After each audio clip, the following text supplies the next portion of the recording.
The weekly message of the United Church of Christ of Hummelstown, Pennsylvania, a podcast version of our worship service. To learn more and listen to the rest of the worship, check us out online at hummelstownucc.org. So, in our story today, the one, as I said to the kids, it's about the birth of Moses. You may be among those who would zip through those first actual story in Exodus so that we might get to the main star, right? Our hero, Moses. This movie-like origin story where he floats down a river in a basket and joins the upper class. But in these first few verses, before Moses is even introduced, this tale of Shiphrah and Puah is an important one, so that we might see what a courageous response to oppression depends on. It depends, we see, on our openness to the openness of God, to community and each other. A case could certainly be made that they are some of the most important characters in the entire story of Exodus. Because without their bravery and ingenuity, Moses is not born. There is no continuation of the story begun by the families of Genesis. What is wonderful, I feel, about the book of Exodus in particular is just how current it always seems to feel. Oppression, power, misused professionals, hope, fear, division, reconciliation are consistently a part of our world. Fear and bravery are two sides of one coin, as we can see clearly within this text. In contrast with the braveness of the midwives, this unnamed king of Egypt acts out of fear. He is afraid because of their numbers, their overwhelming nature, and begins himself down a path that requires more and more, a constant leveling up of continuing oppressions to ensure that his nation continues the way he wants.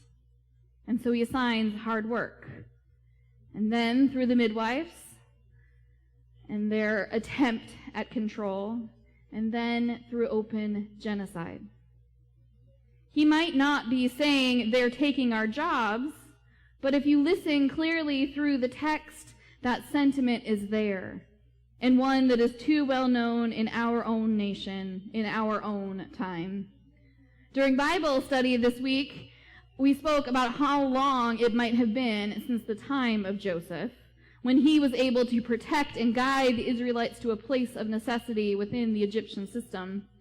And while it feels too fast for the tides to have turned against them, in refusing to collaborate, the midwives participate in resistance as life, demonstrating justice in action. The elements are here for so many cinematic visions of this ancient story. Can you envision a movie, series, TV show that parallels with this story of Exodus? Yes. And of course, there are those made from the story of Exodus, Prince of Egypt, Ten Commandments. But what about others? If you're thinking science fiction, you might go to Star Wars or Dune, comic book sagas of both the DC and the Marvel universes. All of our historical or almost historical stories of all of our world wars. The Middle East. All of them have these elements. And one of the shows I happened to watch this week, in part, was Andor, which is a story of the Star Wars universe. And I was very obviously clear on how these elements parallel so well with Exodus. Andor is the story of Cassian Andor. The series explores a new perspective from that Star Wars galaxy, focusing not on one journey, and that of the ones we know, the Luke, the Leias, the Hans, but the goal is to discover what a difference one person can make. As Disney Plus explains it when they announced it, the series brings forward the tale of the burgeoning rebellion against the Empire and how people and planets became involved. It's an era filled with danger, deception, and intrigue, where thieves embark on the path that is destined to turn him into a rebel hero. This is the story of those who are not Luke Skywalker, Han Solo, Leia Organa. They are those who are nameless in the overall picture, who do not get medals of recognition, but without whom the quiet oppression of the empire would continue to separate and divide. The people needed a cause to unify around, some identity other than that of being beaten down.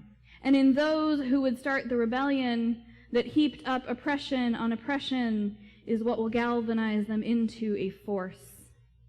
I can see Shifra and Pua there, knowing how they work within the regime, fighting with a simple lie and the allowance of life to take hold. This is certainly a story of how to create hope. But another picture I watched this week spoke volumes of rebellion as well. The story of how rebellion is set up, how it is birthed into the world, a story of how everyday bravery changes lives, a story about standing up for yourself and those you love as an act of defiance for unjust systems.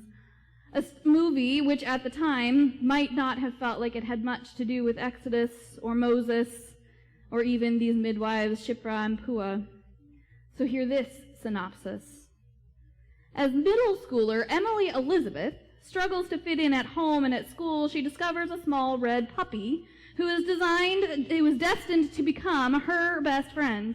When Clifford becomes a gigantic red dog in her New York City apartment and attracts the attention of a genetics company who wish to supersize animals, Emily and her clueless Uncle Casey have to fight the forces of greed as they go on the run across New York City and take a bite out of the Big Apple. Along the way, Clifford affects the lives of everyone around him and teaches Emily and her uncle the true meaning of acceptance and unconditional love. Yes, Clifford, the big, red, lovable, goofy dog, is a movie of rebellion and community-building power, using the act of living to be an act of defiance. Clifford may be the title character, but it is in Emily Elizabeth that we have a main character. She who builds a network around her of neighbors, school friends, even the school bullies, to make a new world. She is actively engaged in supporting and valuing life in ways that the corporate greed is not interested in. In both of these alternative storylines, there are main characters. And in both of them, and in countless other stories, fiction and real life, we hear the tale. We live out the tale that power comes from within the gathered community, as an opposition to that wielded by the select few. In all of these, there are supporting characters, without whom the story could not move forward. When opening the door to his $27 million home, the father of Emily Elizabeth's friend doesn't even bat an eye at the 12-foot-tall dog breaking priceless objects with a happy tail. And without the sanctuary in that home, the movie would have been over in a half an hour with no happy ending and no big, red, happy dog making community out of a city block. Clifford uses direct love, connection, as a means of embracing his place in the world and challenging the unjust, the selfish, the egocentric. To incite a rebellion requires that people, those within and those outside the system of power, notice how their role is needed for the good of the whole. Oppressive systems are all around us all the time because power needs an outlet, and that outlet requires that no one is seen as equal. We are within and creating systems all the time. So we must pay attention to ensure our actions are not taking the side of those that would destroy. We must, like Shipra and Pua, like Clifford and Emily Elizabeth, and Owen and Owen's father, and Andor, and countless rebels, seek how our talents can be used to build life, grow capacity, bring joy, in the midst of whatever the world will throw our way. The midwives do not engage a direct confrontation. Instead, they work within the system. They use cunning to achieve their goals. This text demonstrates that their approach is needed, is valid. It is because of these two that Moses is later able to resist Pharaoh. The story of Shiphrah and Puah is one that tells us that no one is ever small. No role is insignificant.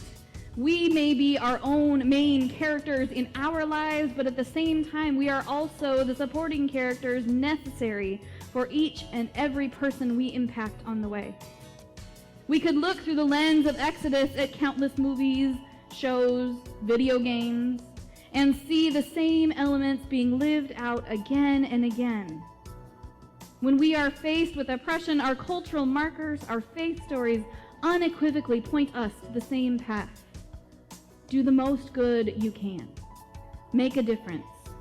Build up others. Embody justice communally. You matter, our tag says this year. Embody justice because you matter. Amen.